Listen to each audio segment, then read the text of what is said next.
Good morning everyone. Let's start second chapter of civics, role of the government in health. कल हमने पढ़ा कि India में कितनी मेडिकल प्रोग्रेस हुई है. वी केम टू नो कि इंडिया में सबसे ज़्यादा जो डॉक्टर्स हैं एनुअली कहाँ इंडिया में प्रोड्यूस होते हैं. ठीक है. और हेल्थ केयर फैसिलिटीज़ और ऑल्सो इंक्रीजिंग.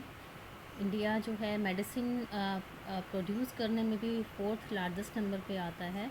इतनी सारी प्रोग्रेस होने के बावजूद जो इंडिया की हेल्थ कंडीशंस हैं they are not so good. Let's start the chapter. India has a large number of doctors, clinics and hospitals. India में बहुत सारे डॉक्टर्स हैं, क्लिनिक्स हैं, हॉस्पिटल्स हैं. The country also has considerable experience and knowledge in running a public health care system. Public health care system क्या होता है? सबसे पहले मैं आपको ये बताऊंगी. वो हेल्थ केयर सिस्टम, वो हॉस्पिटल्स जिनको गवर्नमेंट रन करती है, सरकार चलाती है, जैसे कि हमारी रोहतक का पीजीआई है और सिविल हॉस्पिटल है. They are run by government, तो वो पब्लिक हेल्थ केयर सिस्टम है. They are open for public. ठीक है.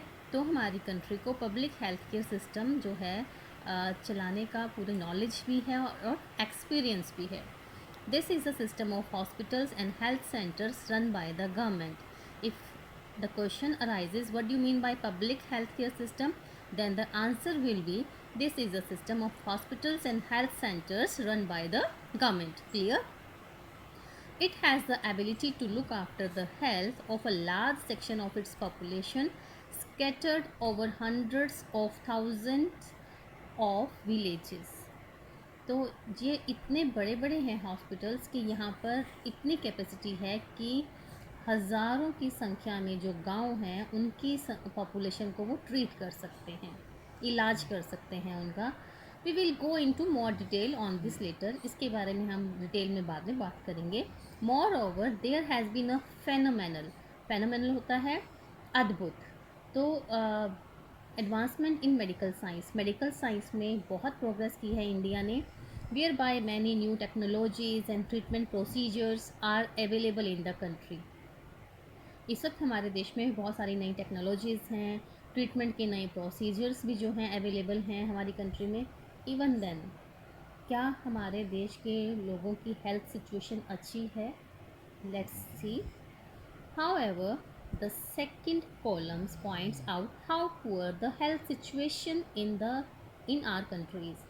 जो हमने सेकंड कॉलम रीड किया था उससे पता चलता है कि हमारी कंट्री की हेल्थ सिचुएशन बहुत पुअर है. गांव के लोगों को बहुत दूर तक जाना पड़ता है ट्रीटमेंट के लिए. और अभी तक जो है हमने पढ़ा था कि हर साल 5 लाख पीपल जो है ट्यूबरकुलोसिस से मरते हैं, मलेरिया से बहुत लोग मरते हैं. और जो हमारी बॉटन बॉर्न डिसीज़ हैं, कम्युनिकेबल डिसीज़ हैं, वो भी अभी तक जो है कम्प्लीटली सॉल्व नहीं हुई हैं. The people are not getting pure drinking water till now. ठीक है.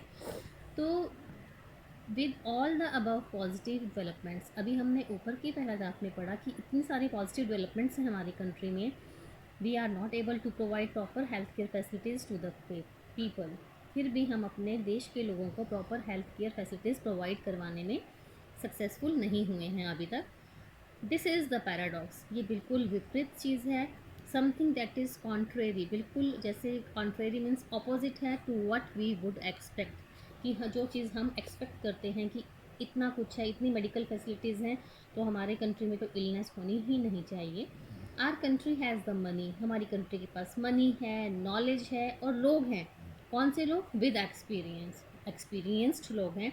But can not make the necessary health care available to all. लेकिन हम लोग ज़रूरत की हेल्थ केयर जो है सभी को अवेलेबल नहीं करवा सकते हैं. In this chapter we will look at some of the reasons for it. इसके बारे में हम कुछ रीजन्स हैं वो ज़रूर पढ़ेंगे. एक छोटी सी स्टोरी आती है, द स्टोरी ऑफ हाकिम शेख. तो जो हाकिम शेख थे वो पश्चिम बंगा खेत मजदूर समिति के मेंबर थे. ठीक है. ये ऑर्गेनाइजेशन है एग्रीकल्चरल लेबरर्स की, जो कृषि के खेती करने वाले जो मज़दूर होते हैं उनकी. और ये ऑर्गेनाइजेशन थी और ये वेस्ट बंगाल में थी. एक दिन शाम को क्या हुआ, 1992 में जो हाकिम शेख हैं वो चलती हुई ट्रेन से एक्सीडेंटली गिर जाते हैं और उनको बहुत सारी सिर पे चोट लगती है। उनकी कंडीशन बहुत सीरियस थी और उन्हें इमीडिएट जो है ट्रीटमेंट की ज़रूरत थी। तो उनको जो है गवर्नमेंट हॉस्पिटल में ले जाया जाता है कोलकाता में, but they refuse to admit him. लेकिन वो मना कर देते हैं कि वो एडमिट नहीं करेंगे क्योंकि उनके पास स्पेयर बेड नहीं है। Another hospital did not have the facility और स्पेशलाइज्ड डॉक्टर्स। दूसरे हॉस्पिटल में लेके जाते हैं तो वहाँ पर फैसिलिटी नहीं थी और शायद या फिर कोई स्पेशलाइज्ड डॉक्टर नहीं था जो इस ट्रीटमेंट के लिए ज़रूरी था। इन दिस वे जो है उनके 14 आवर्स जो हैं ऐसे ही बीत जाते हैं क्रिटिकल कंडीशन में। और इस दौरान 14 घंटे में उनको 8 डिफरेंट गवर्नमेंट हॉस्पिटल्स में ले जाया जाता है, लेकिन कोई भी हॉस्पिटल उनको एडमिट करने के लिए तैयार नहीं होता है। अब आप ये सोचो कि इतनी चोट लगी हुई है तो उस इंसान की जान भी जा सकती है। Finally he was admitted in a private hospital. तो उनको प्राइवेट हॉस्पिटल्स में जो है एडमिट कराया जाता है हॉस्पिटल में, वेयर ही रिसीव ट्रीटमेंट, जहाँ पर उनका ट्रीटमेंट किया जाता है। He spend a lot of money on his treatment. उनके ट्रीटमेंट पे बहुत पैसा खर्च होता है। Angry and upset over the different attitude of the hospitals in different attitude of the hospitals that refused to admit him, Hakim Sheikh and PDKMS filed a case in the court. तो अब बिल्कुल upset थे कि जो government hospitals हैं, जो सरकार ने हॉस्पिटल्स खोले हुए हैं गरीब लोगों की हेल्प के लिए, उन हॉस्पिटल्स ने बिल्कुल न्यूट्रल, बिल्कुल इग्नोर कर दिया। इवन जब कि पेशेंट की कंडीशन इतनी क्रिटिकल थी उसको एडमिट नहीं किया। तो अब जो है गुस्से में आकर और जो हाकिम शेख और ये है पश्चिम बंगाल खेत मजदूर समिति, इन्होंने मिलकर कोर्ट में केस फाइल कर दिया।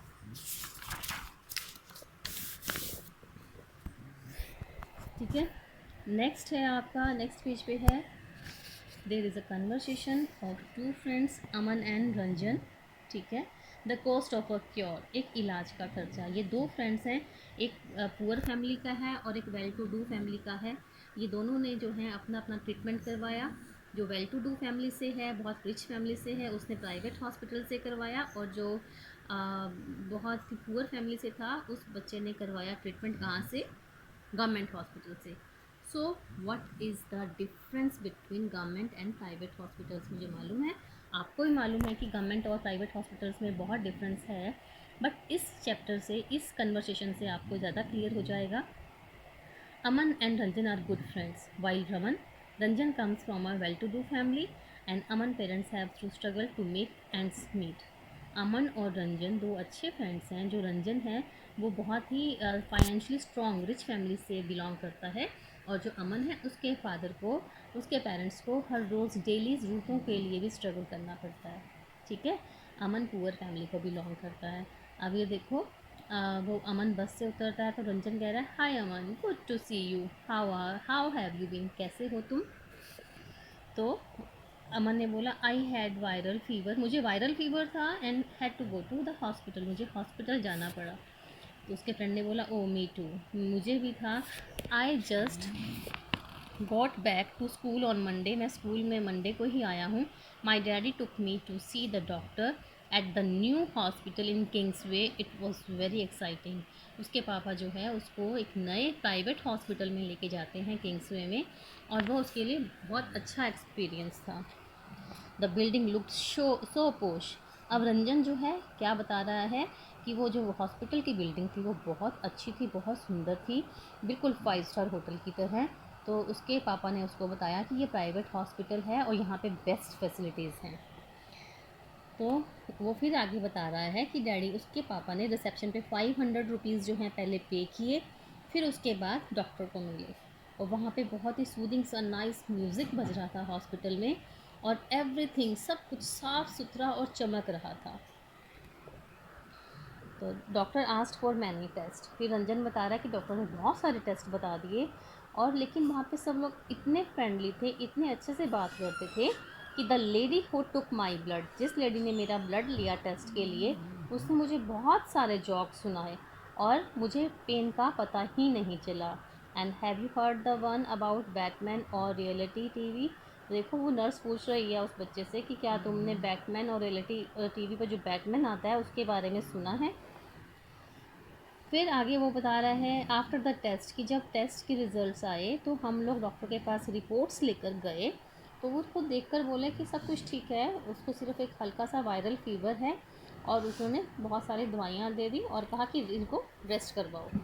And so young man, this pink pill should be taken 3 times. Doctor ने बोला कि ये जो गुलाबी गोली है ये आपको दिन में 3 बार लेनी है, और वाइट जो टेबलेट है वो आपको रात को सोते हुए लेनी है।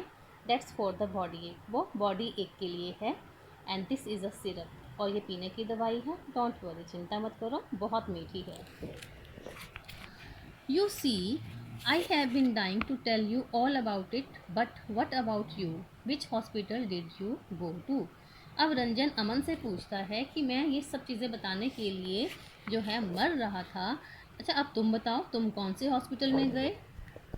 तो रंजन ने बोला, it was not as nice as your at all. वो इतना नाइस नहीं था जितना कि तुम्हारा। सबसे पहले तो जो अब्बा हैं, मेरे फादर हैं, वो मुझे हॉस्पिटल ले जाना ही नहीं चाहते थे क्योंकि उसमें बहुत टाइम लग जाता है। सो फिर वो कहता है एंड इट रियली डिड, और सच में बहुत टाइम लगा। हम लोग गवर्नमेंट हॉस्पिटल में गए थे और हमको एक लंबी क्यू में जो है ओपीडी काउंटर में जो है कार्ड बनवाने के लिए लंबा बहुत वेट करनी पड़ी। मैं इतना बीमार था कि मैं अपने पापा का सहारा लेकर हर टाइम खड़ा रहा लाइन में। फिर कहते हैं कि जब हमारी बारी आई तो डॉक्टर ने मुझे एग्ज़ामिन बोला और ब्लड टेस्ट के लिए बोल दिया। Then we had to go, फिर हम लोग गए और एक फिर लंबी लाइन में दोबारा से लग गए। क्यों? क्योंकि बहुत सारे लोग वहाँ पर खड़े हुए थे टेस्ट करवाने के लिए। फिर वो आगे बताता है we got the test results after 3 days. हमें 3 दिन के बाद जो है रिपोर्ट मिली, और जब हम दोबारा हॉस्पिटल गए तो वहाँ पे कोई और डॉक्टर बैठा हुआ था। Show me his OPD card, उन्होंने हमारा ओपीडी कार्ड देखा और फिर हम कहा कि फटाफट से अपने रिपोर्ट्स दिखाओ। उन्होंने हमारी रिपोर्ट्स देखी और बोला कि सिर्फ वायरल फीवर है, चिंता करने की ज़रूरत नहीं है। ऑल ही नीड्स, उसको सिर्फ एक फीवर कम करने की दवाई चाहिए और कुछ भी नहीं। My hospital was nice, but they gave me too many medicines and the whole thing cost more than 3,500। Ranjan कहता है मेरा हॉस्पिटल अच्छा था लेकिन उन्होंने मुझे दवाइयाँ बहुत दी खाने के लिए, और टोटल जो उसके ऊपर जो मेरा खर्च हुआ दैट वॉज 3,500 रुपये। और वो कहता है, अमन कह रहा है दैट मच, बहुत ज़्यादा है। My treatment cost just 150 rupees. मेरे ट्रीटमेंट में सिर्फ 150 रुपीज़ ही खर्च हुए थे। So this is the difference between the private hospital and the government hospital. जो गवर्नमेंट हॉस्पिटल्स होते हैं वो उस पर जो फ़ीस है वो बहुत कम होती है, इसीलिए पुअर लोग जो उनसे होते हैं उनके लिए गवर्नमेंट हॉस्पिटल में जाकर ट्रीटमेंट करवाना ही सबसे सही रहता है। और जो रिच पीपल होते हैं they don't want to stand in the queue, they don't want to spend so much time, तो वो क्या करते हैं, वो जो है प्राइवेट हॉस्पिटल्स में जाते हैं। और प्राइवेट हॉस्पिटल्स में जो फ़ीस है वो बहुत ज़्यादा होती है और उस पर खर्च भी ज़्यादा होते हैं, तो उसमें जो है पुअर पीपल जो है वहाँ पर जो ट्रीटमेंट नहीं करवा सकते हैं। So that's enough for today. If there is any problem, please call me. Goodbye.